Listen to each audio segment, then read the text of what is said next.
Olá, estamos aqui para mais um programa As Pessoas Inspiram na RS Play.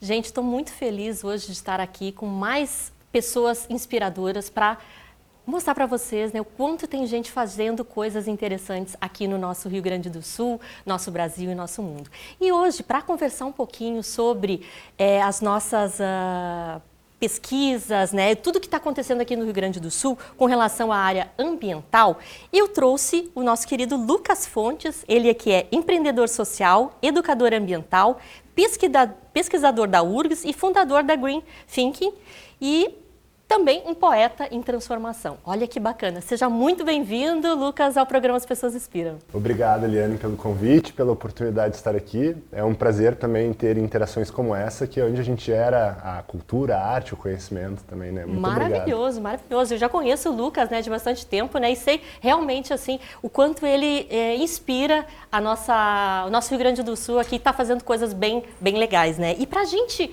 mostrar um pouquinho disso, Lucas, eu queria que tu comentasse um pouquinho da tua trajetória, né? Como é que essa área de educação ambiental veio para a tua vida, né? Conta um pouquinho para nós. Bom, eu sou filho de professora, neto de professoras. Na minha família, a educação sempre foi muito forte através da figura das mulheres, né? E a minha casa sempre foi a extensão da sala de aula. Então, eu tive essa vontade de seguir aprendendo, estudando, dividindo esses saberes também com outras pessoas. E a partir daí surgiu o Green Thinking, né? Dessa necessidade de buscar informações, especialmente na área ambiental, que era uma temática que eu já vinha estudando há um tempo, né? E aí é onde surge o Green Thinking, que é hoje o meu ganha-pão, vamos dizer assim, né? A minha principal fonte de renda, a empresa que eu trabalho, né? A iniciativa que hoje toma boa parte do meu tempo, que visa ajudar as pessoas justamente nessa transformação de cultura, né? Buscando uma cultura mais alinhada com o nosso planeta. Com certeza, né? Eu acho que é tão importante, né, Lucas, a gente fazer ter esse olhar, né, com a nossa sociedade, né? Porque a tua empresa, ela realmente se preocupa, né, em trazer um legado e fazer um legado diariamente, né, para o futuro das novas gerações, né? E tu eu queria que tu comentasse também, além disso, ele tem um menino novo, né, um filho agora. Queria que tu comentasse também da tua família, enfim. É o maior projeto, né, a gente brinca, o maior projeto de nossas vidas, o Bento, né, até minha companheira, minha esposa Paula, né, nós somos sócios também do Green Thinking, ela também trabalha na área ambiental, atualmente está de licença maternidade, porque o Bento tem 2 meses e meio. Que então, lindo. Até é um grande desafio, assim, sendo a primeira experiência, né, mas sem dúvida está sendo muito gratificante e acaba sendo justamente por momentos como esse, assim, né, que a gente acredita que vale a pena todo esforço, que é um trabalho de formiguinha, mas que é fundamental a gente buscar esses mecanismos para preservar o nosso planeta para as futuras gerações, né? Exatamente. São eles que estão eu quis chegando tocar no aí, teu né? filho justamente por isso, né? Porque muitas das coisas que a gente faz hoje são justamente, né, para eles que estão chegando, né? Preparar um caminho para eles, no mínimo, parecido com o que a gente tem, né? Porque a gente sabe que se a gente não fizer nada hoje para modificar, né, muitas coisas que a gente vive, que a gente acha que está errado, né?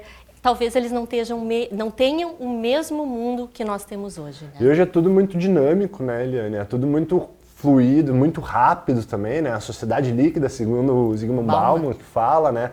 Então, as próprias relações são muito voláteis também. Então, quando a gente consegue mudar um pouco o comportamento, é uma forma de dar uma pausa também nessa agitação do cotidiano, dar uma pausa para respirar, uma respiração mais profunda, né? Identificar ali aonde a gente quer chegar também como indivíduos. Exato. Que bom, estamos alinhados em termos de propósito, né? Que eu acho que é uma coisa super bacana aí das empresas, né, olharem hoje em dia, né, o que elas estão realmente fazendo para a sociedade, para o planeta, né? E eu sei, Lucas, você também trabalha com a questão do lixo, né? Eu queria que tu comentasse um pouquinho para nós como é que é essa relação, tem o Lixo Zero aqui em Porto Alegre, como é que é esse trabalho também? Em 2017 eu comecei a me envolver com o movimento Lixo Zero aqui em Porto Alegre, que surgiu em 2015 e desde então organiza a Semana Lixo Zero aqui em Porto Alegre. Hoje nós já temos um projeto-lei aqui na cidade que instituiu esse evento no nosso calendário obrigatório. Então, última semana de outubro, todo ano tem a Semana Lixo Zero, esse ano vai ter de novo, né? E desde então eu tenho organizado e ajudado a organizar, junto com o nosso time lá do Lixo Zero Porto Alegre, a semana. Desde um tempo atrás, 2022, foi lançado o livro Cidade Lixo Zero, que é justamente para promover o conceito, né? Esse conceito que surgiu no Reino Unido, né, em inglês, como Zero Waste, que trabalha a questão dos resíduos sólidos urbanos. O objetivo do conceito lixo zero, ou resíduo zero, como a gente quiser falar, né? Como a tradução ele surgiu em inglês, é aceita a tradução do lixo zero para o Brasil e o resíduo zero também para línguas portuguesas, né, de outros países. E então ele trabalha com a otimização dos recursos, né, um encaminhamento do material e não um descarte. A gente não descarta nada, a gente encaminha esse material. E o desvio dos aterros sanitários, né? Um dos grandes objetivos do conceito lixo zero é a gente desviar a maior parte do material, dos resíduos sólidos urbanos, dos aterros sanitários. Esse é um dos maiores desafios das cidades, né? É um grande problema contemporâneo hoje, o resíduo sólido, que representa um alto custo para os municípios, né? Então aqui em Porto Alegre a gente busca promover o conceito lixo zero de diferentes maneiras. E, inclusive as próprias tecnologias sociais, que hoje é o objeto de pesquisa. Pois é, eu ia te perguntar sobre as suas pesquisas na URGS, né? O que isso tem a ver com o lixo zero? O meu objeto de pesquisa hoje no mestrado na engenharia de produção da URGS, né, o que eu tenho pesquisado hoje, são as tecnologias sociais para a gestão de resíduos sólidos. Mas o que são essas tecnologias sociais? Hoje em dia a gente tem diferentes tecnologias à nossa disposição. Um óculos é uma tecnologia física, né? Essa cadeira é uma tecnologia que um dia foi inventado para melhorar a vida das pessoas. As tecnologias digitais são aquelas que a gente usa em periféricos, eletrônicos, aplicativos, né? A internet, o blockchain, inteligência artificial, são tecnologias digitais. As tecnologias sociais, ela parte da interação com os saberes das comunidades, com o conhecimento científico. Então, a aplicação de tecnologias físicas ou digitais junto com a comunidade, isso é a promoção de uma tecnologia social. Um grande exemplo disso, as cooperativas de reciclagem. É uma tecnologia social incrível para lidar com resíduo na cidade e promover autonomia dentro de comunidades vulneráveis. Compostagem comunitária e hortas urbanas é uma tecnologia social muito boa para lidar com resíduos sólidos urbanos também, né? Aplicativos digitais para gestão de resíduos ou para educação ambiental, para zonas vulneráveis e comunidades também são tecnologias sociais. Então são essas tecnologias que eu tenho estudado e elas vão muito na mesma direção que o conceito lixo zero, que a economia circular traz, né, que não existe um jogar fora, é apenas um planeta que a gente tem, né? Exatamente, né? E não tem como a gente pensar no lixo. Eu acho que, na verdade, a gente tem que pensar no lixo de uma forma diferente, né, Lucas? Eu acho que o lixo não é o lixo. É recurso. É um recurso. Até a questão, o Brasil hoje é o único país de língua portuguesa que tem a palavra lixo de uma maneira pejorativa, né? Nós não precisaríamos considerar lixo alguma coisa ruim. Exato. Se a gente chama ele de resíduo sólido, parece que tem uma outra conotação, né? Um outro significado. Então, esse é um exercício de mudança de cultura mesmo. E dentro de casa, que é o maior desafio, porque é onde é o ponto gerador dos resíduos sólidos urbanos. É dentro de casa. E a tua empresa, né, ela está dentro da Tecnopuc, né? Eu queria que tu contasse um pouquinho exatamente o que ela faz, né? E por que talvez estar conectado, né, com as universidades e também com as aceleradoras, enfim, né? Nesse meio da inovação, porque também tem uma pitada aí de inovação nessa questão, né? A gente diz, nós somos uma startup de educação ambiental, né? Uma empresa que tem a base tecnológica, usa tecnologia, inovação e a sustentabilidade como ferramentas para promover a cultura das pessoas. Hoje a gente tem a nossa plataforma de educação, onde qualquer pessoa pode se inscrever. Até a gente recomenda fortemente o curso Agente Lixo Zero. Ele está disponível nas nossas plataformas, né? É só acessar agentelixozero.com ou então no nosso site mesmo, nas nossas plataformas do Green Thinking, né? @Green Thinking Project. e é uma forma da pessoa promover um estilo de vida mais alinhado com o planeta através da gestão de resíduos sólidos em casa.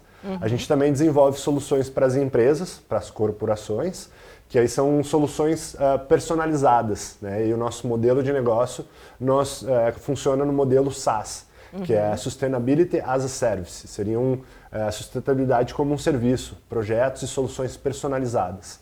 E aí a gente tem clientes como o Hospital Ernesto Dornelles, né? A própria Universidade Federal, URGS, também já foi nosso cliente, né? O Colégio Marista Champagnat é um cliente que a gente tem do programa Rumo Lixo Zero. Então a gente tem soluções para empresas, para governos, né? Especialmente para cidades que trabalham muito com a questão do lixo, do resíduo, e também para as pessoas. Bacana, bacana. E Lucas, eu queria te perguntar também, a gente está praticamente aí há 1 ano das enchentes, né? Eu sei que vocês também foram afetados, eu queria que tu trouxesse um pouquinho desse sentimento, né? Que foi passar por aquela situação, né? E como está hoje, né? O que tu vê de diferente? Estamos melhorando ou não? Então, bom ponto, né, Eliane? Agora faz praticamente 1 ano, né, do maior evento climático que a gente teve no Rio Grande do Sul, e durante as enchentes até, como nós somos um organismo vivo, a gente tem essa agilidade de mudar rapidamente nossa estratégia e o foco, o objetivo. Naquele momento, quando aconteceu tudo e se deu, né, a Porto Alegre estar embaixo d'água, nós viramos todos os esforços, os recursos que a gente tinha disponível da nossa empresa, o nosso organismo ali, Green Thinking, à disposição para ajudar de diferentes maneiras.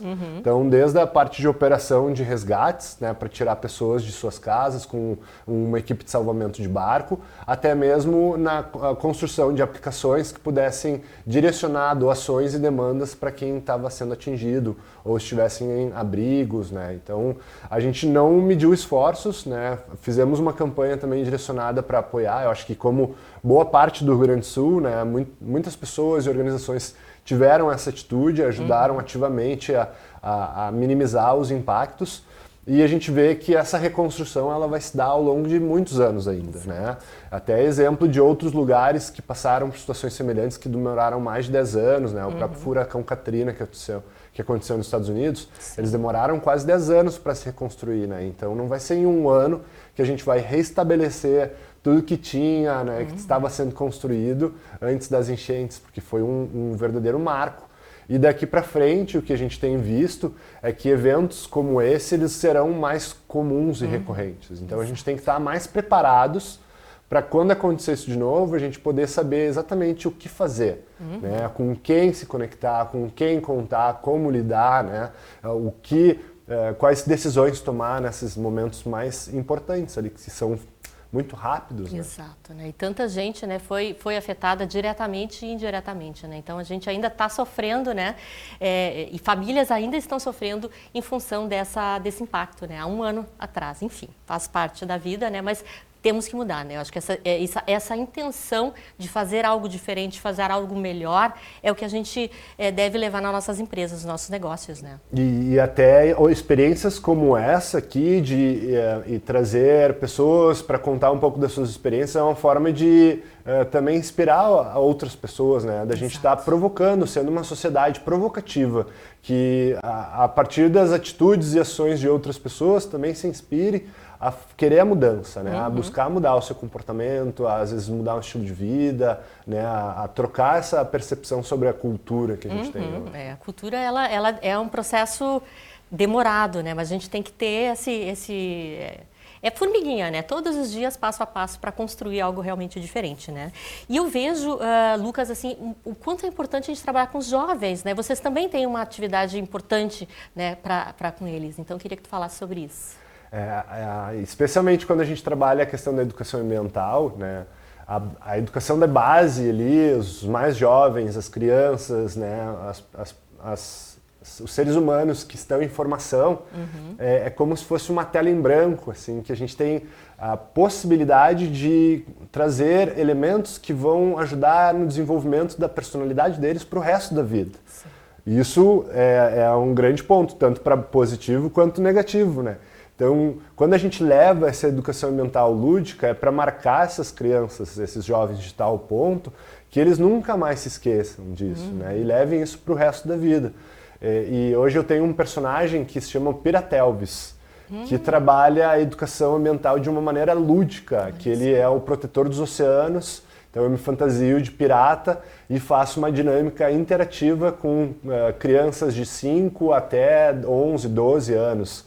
Então a gente pega as faixas iniciais do fundamental e é uma faixa etária muito boa de trabalhar o lúdico, porque aquilo está muito forte neles, né? E a gente faz o juramento pirata e eles levam aquele juramento para casa para contar para os pais. Eles começam a cobrar os pais, né, para não, né, desperdiçar materiais, não jogar lixo indevidamente. Então é uma mudança real que é capaz a partir dessa educação de base. Até mesmo mais cedo ainda, né?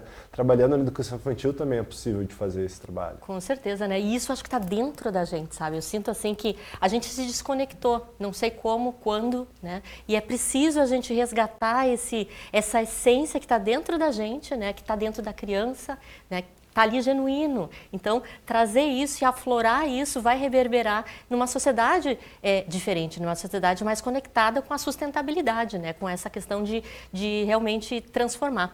E eu queria te perguntar, para ti, o que é uma sociedade sustentável? O que a sustentabilidade tem a ver com o mundo dos negócios? Queria que tu falasse sobre isso também. Boa pergunta. Perguntas para deixar desconcertando, né? Mas a sustentabilidade, uma sociedade sustentável hoje seria uma sociedade inteligente, né? Uma cidade inteligente, uma cidade mais justa, que pensa na regeneração, que tem as relações mais humanas ou mais naturais possíveis, né? Que embora vivemos em centros urbanos ou sejamos urbanoides, a gente tem essa conexão profunda com a natureza, em reconhecer a beleza desse grande ecossistema que é o planeta Terra. A sustentabilidade ela tem muito mais a ver com a espiritualidade, com a nossa missão de vida, do que efetivamente negócios. Porém, hoje a gente tem falado ela no mundo dos negócios porque ela está se tornando uma necessidade, uma obrigação das empresas, né, a serem trabalhadas. Então a gente não fala hoje mais da sustentabilidade para desenvolver uma marca ou fazer uma campanha de marketing. A gente fala sustentabilidade por uma necessidade, né? Vide o exemplo de 1 ano atrás o que a gente estava vivendo no Rio Grande do Sul. Exatamente, né? E eu vejo assim, trabalhando com as organizações, né, o quanto realmente isso faz diferença, né, na produtividade, na performance, né? Porque às vezes os empresários, empreendedores, eles estão muito ligados nessa questão de vai dar receita, não vai dar, enfim, né? Eu acho que a sustentabilidade é um tema transversal, na minha visão, né? E deve estar dentro da estratégia da organização, né? Porque a partir disso a gente vai tomar decisões mais conscientes, né? A sustentabilidade lidada de uma maneira estratégica, ela possibilita inclusive a gente ter decisões mais coerentes, né, com aquilo que a gente acredita. E aí, no nosso caso, se tratando de um negócio de impacto socioambiental, né, embora seja uma startup, um CNPJ que não é uma organização do terceiro setor, né, que em teoria visa o lucro, nós não temos a distribuição de lucros entre os sócios. Todo o dinheiro que a gente tem de receita, ele acaba sendo reinvestido no negócio. Ou de desenvolvimento de novas tecnologias, ou através da remuneração de equipe, ou desenvolvimento de um novo processo. Então, a coerência, isso também traz a parte da governança, né? Exato. Os relatórios de sustentabilidade vêm como uma ferramenta para isso, e a gente acaba percebendo cada vez mais que as empresas que querem fazer o bem, elas vão demonstrar isso, assim, como as pessoas, né? Exato. A gente sente a energia das Sim. pessoas, assim, né? A gente acaba se conectando com essa a essência, né? Somos energia, afinal de contas, né? Estamos vibrando, né? E vibramos o que a gente está sentindo dentro, né? Dentro Exato. da gente, né? E, Lucas, eu sei que tu és um poeta também, né? Eu acho que a arte, ela sempre está conectada com essas pessoas que transformam, que buscam algo diferente, né? Eu me conecto muito com isso e acredito muito no poder da arte. Queria que tu falasse um pouquinho para nós sobre essas andanças aí que tu fazes na área da escrita poética. Ótimo, obrigado pela provocação. Até atualmente eu não tenho me dedicado tanto quanto eu gostaria, né, para escrever mais poemas e poesias, mas eu sou poeta, né, tive a oportunidade de estar lançando o meu primeiro livro autoral, o Poemas de Cura, na Bienal do Livro, no Rio de Janeiro, em 2023. Né, versos para transformar a alma. E até a poesia, ela sempre me acompanhou. Até eu tive a oportunidade de ter professoras inspiradoras, e uma delas, a professora Hilda Maria Brasil, no meu ensino fundamental, que era professora de língua portuguesa, incentivava os alunos a escreverem poesias, e naquela época ela nos auxiliou a gente participar de uma coletânea de poesias. Então, com 14 anos eu estava publicando e achei o máximo aquilo.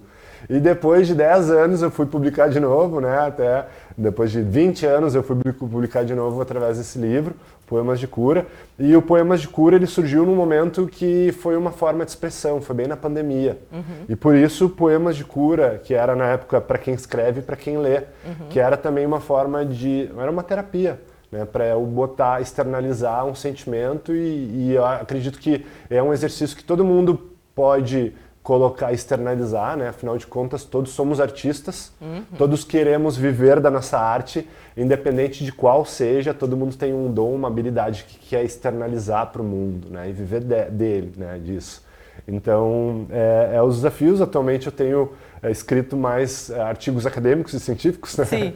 Mas ainda sigo escrevendo poesias e isso é uma terapia realmente. Né? Ai, então... que bacana, que bacana. Eu acho o máximo isso, né? Ia te convidar para te ler um trechinho rapidinho aqui pra gente, né? Para o pessoal também te conhecer mais, né? Bom. Enfim. Tem uma que eu gosto muito que ela se chama O Poeta da Vida. Serpente no escuro, palavras que consomem. Olhar perverso, pintado no muro um verso, adverso, subjugado, apagado no tempo.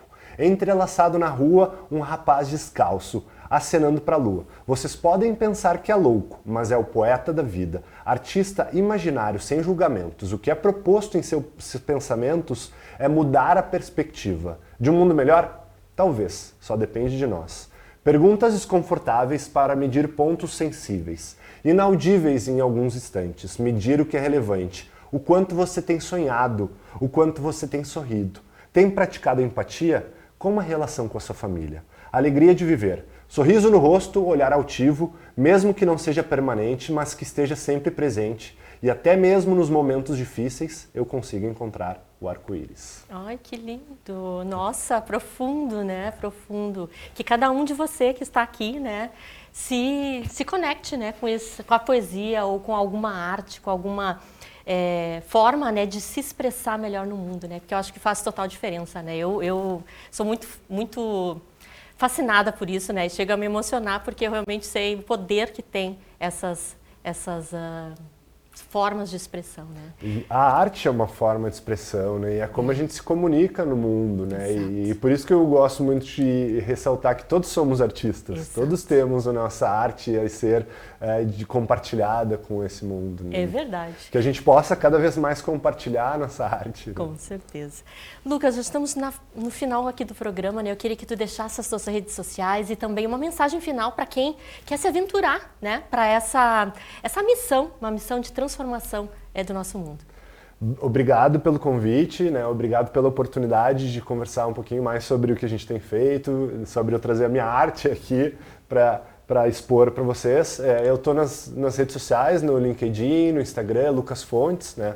Lucas Fontes 14, consegue me achar no Instagram. Lá também é onde vocês vão encontrar o perfil do Green Thinking Project, @Green Thinking Project, e tem o site também, greenthinking.com.br, né? E o movimento @lixo0poa. Então vai ser um prazer seguir comentando, conversando com vocês.